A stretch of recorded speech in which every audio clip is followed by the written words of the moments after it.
Can the pursuit of happiness justify our actions? And if so, to what extent? These questions have puzzled philosophers and thinkers for centuries. The quest for happiness, the desire to avoid pain, these are fundamental human drives. But how do we navigate the complex terrain of morality while keeping these goals in sight? What if there was a way to frame our actions, our decisions, based solely on their potential to bring about happiness or avert suffering? Seems like a simple enough concept, but it's one fraught with complexities and nuances. Imagine a world where every action, every decision is measured by its capacity to generate joy or prevent distress. Would it be a utopia, or would it spiral into a dystopia? The answers are not as straightforward as one might think.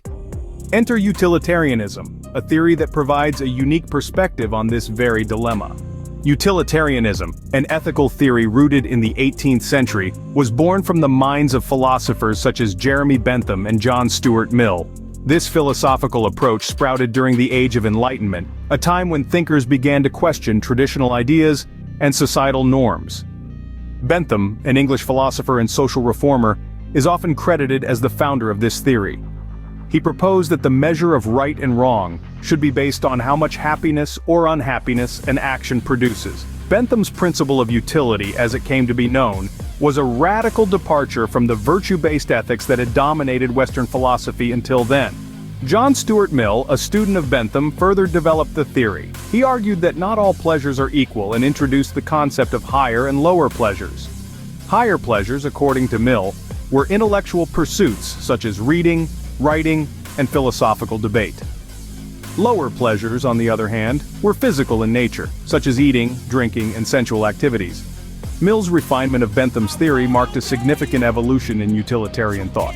The core tenet of utilitarianism is the principle of greatest happiness or the greatest good. This principle suggests that an action is right if it promotes the greatest happiness for the greatest number of people, and wrong if it does the opposite. So, in essence, utilitarianism suggests that the right action is one that maximizes overall happiness. As with any philosophical theory, utilitarianism has not remained stagnant. The theory has journeyed through time, adapting and evolving with the changing tides of philosophical thought. With each passing era, new interpretations have surfaced, shaping the contours of utilitarianism as we know it today.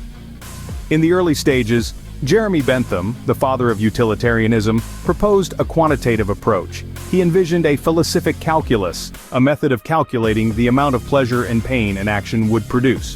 Bentham's utilitarianism was hedonistic in nature, focusing solely on the pursuit of pleasure and the avoidance of pain. However, Bentham's student, John Stuart Mill, added a qualitative dimension to the theory. Mill argued that not all pleasures are equal. There are higher pleasures associated with the intellect, feelings, imagination, and moral sentiments, which he deemed more valuable than lower pleasures related to mere sensation. Further down the timeline, a new variant of utilitarianism emerged, known as rule utilitarianism. This interpretation proposed that we should follow rules that would, in general, lead to the greatest good. It was a shift from Bentham and Mill's act utilitarianism, which evaluated each action individually. Rule utilitarianism instead provided a framework for consistent moral decision-making. In the 20th century, philosophers like R.M. Hare and Peter Singer introduced preference utilitarianism. This idea suggested that an action is right if it aligns with the preferences of those affected, thereby incorporating respect for individual autonomy into the utilitarian framework. Each of these thinkers, with their unique perspectives, played a pivotal role in shaping the evolution of utilitarianism. They added layers of depth and nuance to the theory, refining our understanding of what it means to pursue happiness and act morally.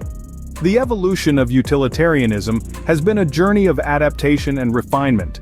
From Bentham's hedonistic calculus to Singer's respect for individual preferences, we see a theory that has grown and evolved. It's a testament to the enduring relevance of utilitarianism in our quest to navigate the complex landscape of ethics and morality. The evolution of utilitarianism has led to a more nuanced understanding of happiness and morality. While utilitarianism offers a compelling perspective, it has not been without its critics. The most profound critiques revolve around a couple of key issues, namely the perceived neglect of individual rights and the challenge of quantifying happiness. Let's dive into the first critique. Some argue that utilitarianism in its pursuit of the greater good can overlook individual rights. This means that, theoretically, if the happiness of many can be increased by infringing on the rights of a few, then utilitarianism might justify such an action. We can imagine scenarios where this becomes problematic. For instance, if sacrificing one person could somehow lead to happiness for many others, would that be permissible? Utilitarianism, in its purest form, could say yes. This has led to accusations of utilitarianism being a doctrine worthy of a tyrant of the majority. The second critique is about quantifying happiness. Happiness, after all, is a subjective experience. What makes one person happy might not have the same effect on another. How then can we measure happiness in a way that's fair and equitable? Furthermore, how can we predict the future outcomes of our actions accurately enough to determine which will lead to the most happiness? These are not easy questions, and they highlight the complexity of applying utilitarianism in real-world scenarios.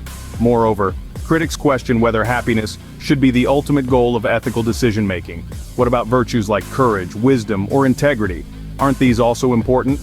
The emphasis on happiness might lead to a neglect of these other significant aspects of human life. In conclusion, while utilitarianism provides a straightforward approach to ethics, do what brings the most happiness, its application is riddled with complexities. It asks us to measure the immeasurable, to predict the unpredictable, and potentially to sacrifice the few for the many.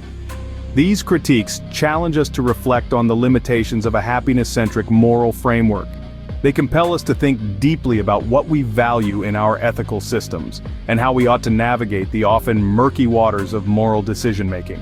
Despite these critiques, utilitarianism continues to be a guiding principle in many ethical decisions. Indeed, its principles are not confined to textbooks or philosophical debates, but permeate our day-to-day lives, influencing policymaking, medical ethics, and even our personal moral compass. Let's take a closer look at policymaking.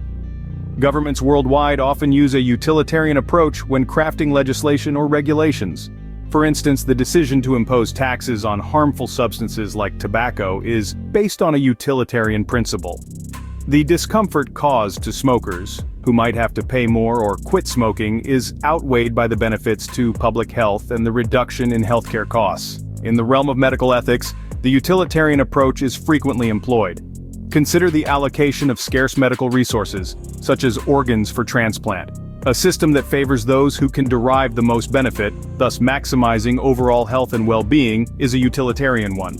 The discomfort of those who have to wait longer or might not receive a transplant is deemed less significant than the greater good of saving the most lives or improving the quality of life for the most people. Even in our personal lives, we often make decisions based on utilitarian principles. Suppose you're deciding whether to spend your Saturday volunteering at a local food bank or going to the movies. If you value the happiness that your volunteer work could bring to others over your own momentary pleasure, you're applying a utilitarian approach. These examples, however, are not without their complexities. Utilitarian decisions often require a delicate balance, weighing the potential benefits against the potential harm. They necessitate a careful consideration of whose happiness matters, and how much weight should be given to the well-being of different groups. Still, it's clear that utilitarianism is more than just a philosophical concept. It's a practical tool, a compass guiding us through the murky waters of ethical dilemmas. These instances highlight the enduring relevance of utilitarianism in our quest to navigate moral dilemmas. So, where does this leave us in our pursuit of happiness? Utilitarianism, in its essence, paints a picture of happiness as the ultimate measure of morality, serving as a compass guiding us through the labyrinth of ethical dilemmas. It's a fascinating view, isn't it? We are, after all, hardwired to seek pleasure and avoid pain. But let's ponder a moment. Can we boil down our complex, multifaceted existence to a simple equation of pain and pleasure? Is there room for the nuances, the gray areas, the paradoxes of human life? Can a single tear or a heartfelt laugh be quantified? Herein lies the crux of the matter. Utilitarianism, while providing a framework, does not provide the whole picture. It's a tool, a lens through which we can view our decisions, but it is not the sole determinant of our actions. So, how can we apply this understanding in our daily lives? It's about balance. Balance between our pursuit of happiness and the consideration of others' happiness. Balance between immediate gratification and long-term fulfillment. Balance between the simplicity of pleasure and the complexity of human emotions. As we navigate through this sea of decisions, we learn, we grow, and we adapt. We find that happiness is not a static state, but a dynamic process. As we grapple with these questions, we realize that the pursuit of happiness and the morality that guides it is a journey, not a destination.